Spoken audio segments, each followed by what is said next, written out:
Seal था। एक sealed envelope दिखाइए।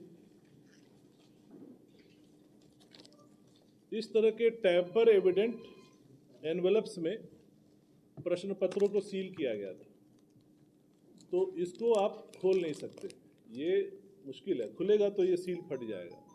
इसको काट के ही खोला गया है, तो अगर कहीं भी कोई इसको खोलेगा तो ये पता चल जाएगा। इसीलिए बोलते हैं टैम्पर एविडेंट एनवेलप इसको बोलते हैं।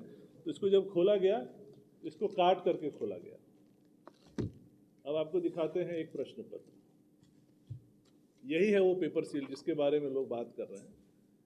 ये एक छोटा सा पेपर सील होता है। इसका उद्देश्य होता है कि कैंडिडेट घंटी बजने के बाद इसको खोले, पर इसके ऊपर भी कई लेयर ऑफ सीलिंग है। यही है वो पेपर सील जिसकी इतनी चर्चा चल रही है। ठीक है, इसको खोलेंगे तब वो अंदर के प्रश्नों को पढ़ सकते हैं। इतना ही इसका पर्पस है। बाकी आप देख रहे हैं कि सारे टैम्पर एविडेंट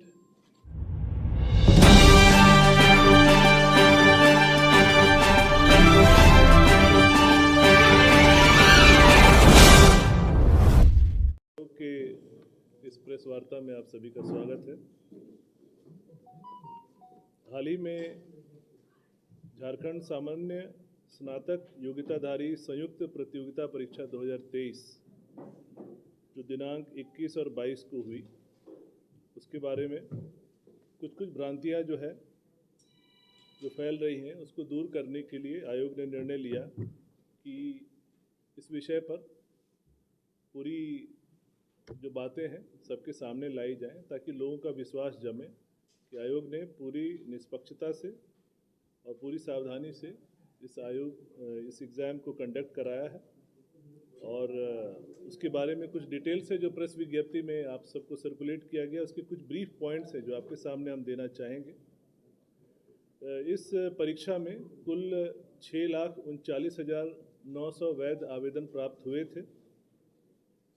दिनांक 21 और 22 को 3 पालियों में परीक्षा का आयोजन किया गया, जिसमें कुल उपस्थिति 3,04,769 रही।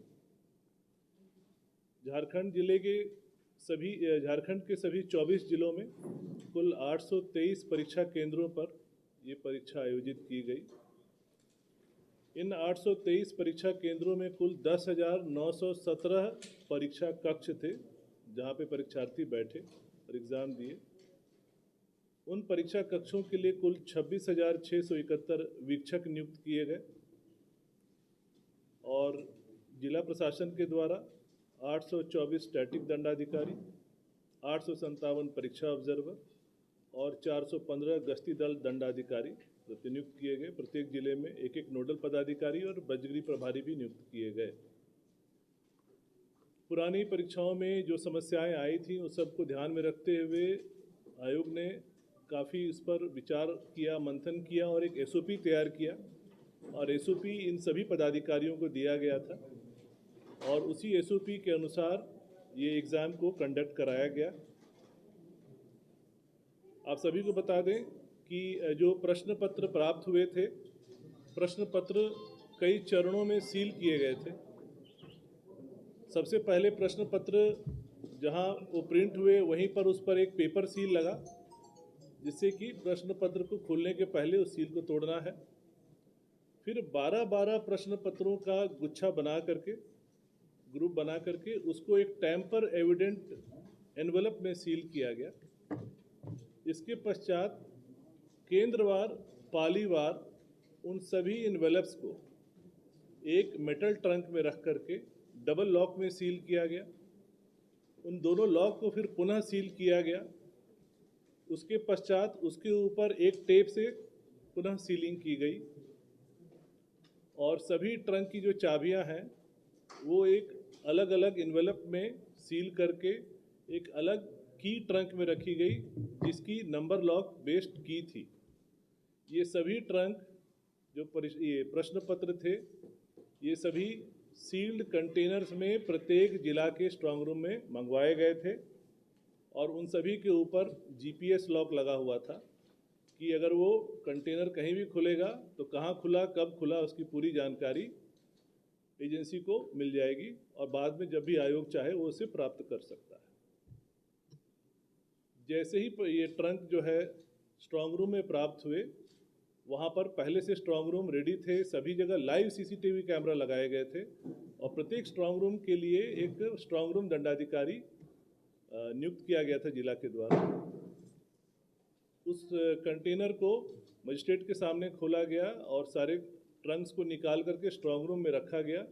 पूरी की वीडियोग्राफी संबंधित मजिस्ट्रेट के द्वारा की गई और उसको बारी बारी वो ईमेल करते गए एग्ज़ाम कंट्रोलर को आयोग में। और उसके बाद जैसे इलेक्शन में ईवीएम सील होता है, वैसे ये सारे मेटल ट्रंक्स को स्ट्रांग रूम में सील कर दिया गया और लाइव सीसीटीवी में लगातार वो ट्रिपल निगरानी में था। एजेंसी की भी निगरानी में था, जिला प्रशासन के भी निगरानी में था और यहाँ हमारा कमांड एंड कंट्रोल सेंटर था, यहाँ से भी हम लाइव उसको निगरानी कर रहे थे। स्ट्रांग रूम एक नियत समय पर खोला गया, मजिस्ट्रेट के सामने, नोडल पदाधिकारी के सामने, सारे पेट्रोलिंग मजिस्ट्रेट वहाँ आए। इसके पश्चात सुबह में ही जो हमारा बॉक्स था जिसमें चाबियाँ रखी हुई थी, जिस पर नंबर लॉक लगा हुआ था, उसका कोड सुबह में 6 बजे एग्ज़ाम कंट्रोलर के द्वारा सभी नोडल पदाधिकारी को दिया गया। तब सुबह 6 बजे वो सारे की बॉक्स खुले और वो चाबियाँ निकाल करके ट्रंक के साथ पेट्रोलिंग मजिस्ट्रेट को दिया गया सेंटर पे पहुंचाने के लिए। ट्रंक यहाँ नहीं खोलना था, ये स्पष्ट उनको निर्देश दिया गया था और चाबियाँ भी सील्ड अवस्था में थी। इसके पश्चात पेट्रोलिंग मजिस्ट्रेट उस ट्रंक को सेंटर सुपरिटेंडेंट के यहाँ जाकर के उनको सुपुर्द किए चाबियों के सील्ड एनवेलप के साथ। वहाँ पर भी स्ट्रिक्ट इंस्ट्रक्शन था कि ये मेटल ट्रंक कब और कैसे खुलेंगे। ये सारे मेटल ट्रंक परीक्षा के मात्र आधा घंटा पहले खुल सकते थे और सिर्फ कंट्रोल रूम में खुल सकते थे और सारे 823 जो हमारे परीक्षा केंद्र थे, सभी के कंट्रोल रूम में लाइव सीसीटीवी लगाई गई थी, जिसकी निगरानी यहाँ से कंट्रोल रूम से हो रही थी और जिला के कंट्रोल रूम से भी हो रही थी। कंट्रोल रूम में केंद्राधीक्षक, स्टैटिक मजिस्ट्रेट, ऑब्जर्वर और सभी वीक्षक की उपस्थिति में उस ट्रंक को खोलना है। उसके बाद उसके अंदर से सील्ड लिफाफे निकलेंगे।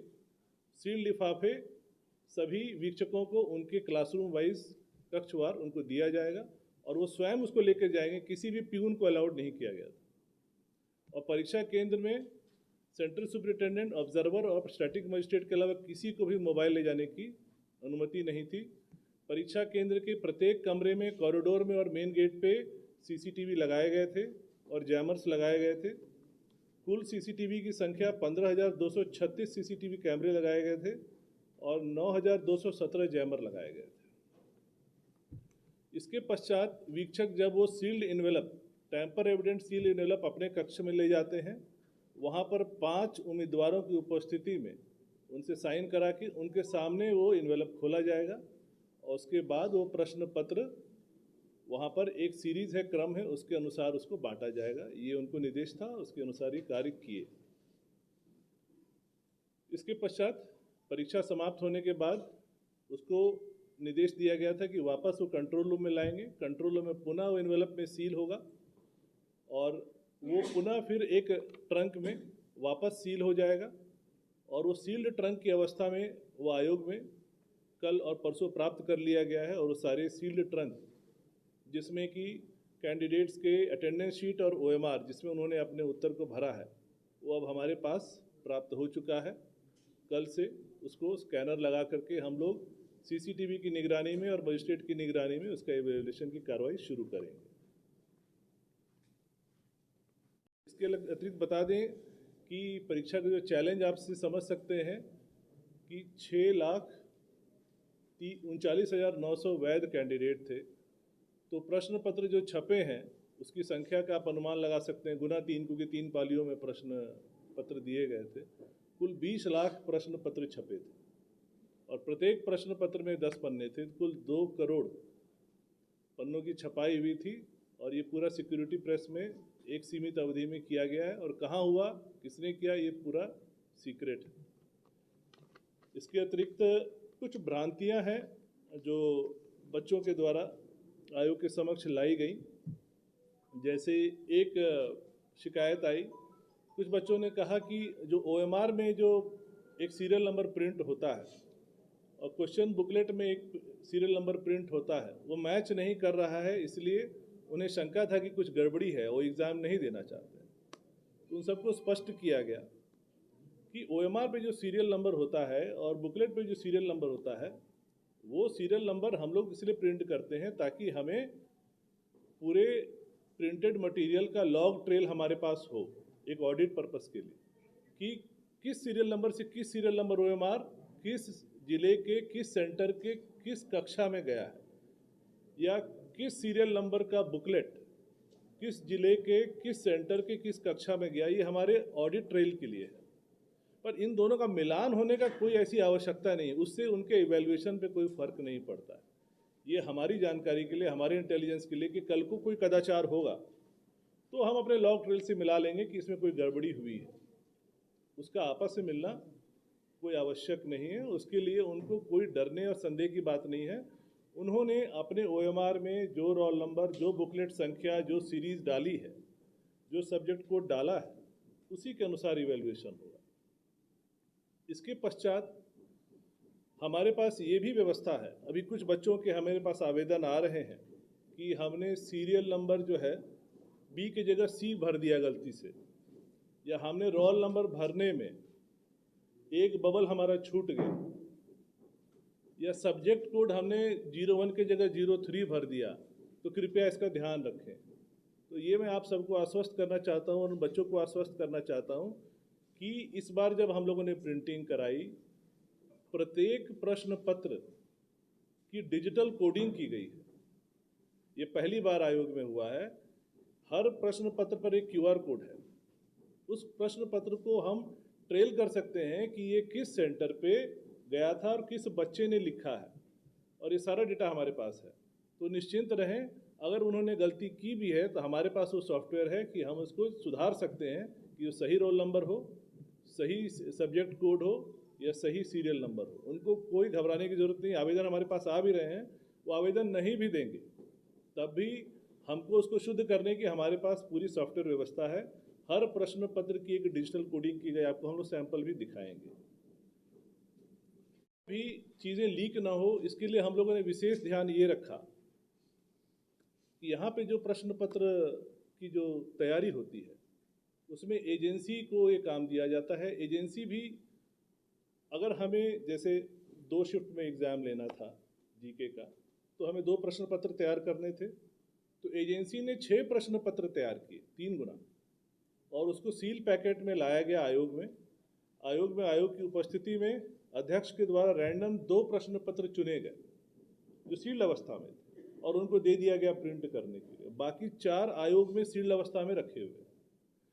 वो 2 प्रश्न पत्र तैयार होने के लिए भी वो मल्टीपल एक्सपर्ट से क्वेश्चन लेते हैं, फिर वो कंप्यूटर में randomly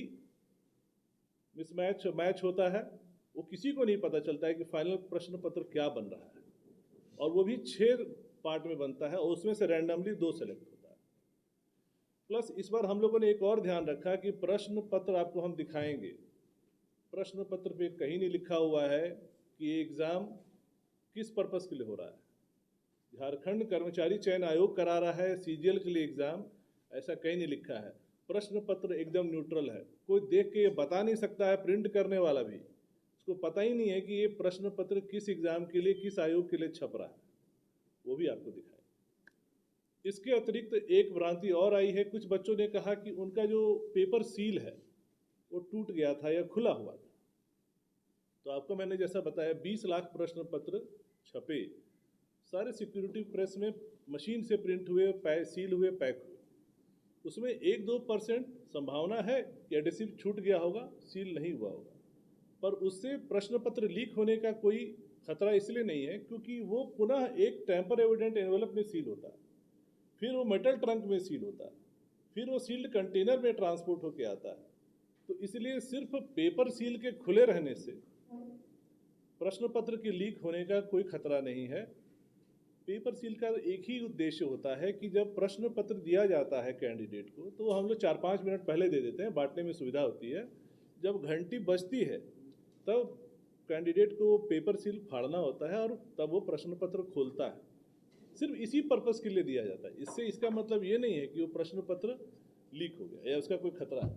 it could be 1-2% of a manufacturing defect जो हमारे प्रश्न पत्र को कहीं भी खतरे में नहीं लाता। झारखंड में ऐसा तो हम लोगों ने इतनी मेहनत की ताकि इस परसेप्शन को बदल सके। बाकी एग्ज़ाम लीक तो नीट का भी हुआ, यूपी में दो पुलिस सर्विस के एग्ज़ाम हाल ही में दोनों में लीक हुआ। इतनी बड़ी चैलेंज हो गया, इतना बड़ा समस्या है कि आसाम गवर्नमेंट ने हाल ही में 15 सितंबर को जो एग्ज़ाम लिया उसमें उन्होंने मोबाइल इंटरनेट तक बंद किया। उसी से हम लोग को भी प्रेरणा मिली। तो आएगा, हमको लगता है 1 से 2 दिन। कितना टाइम लगेगा एग्ज़ाम कंट्रोलर बताएंगे। कल तक आपको आंसर की जारी हो जाए।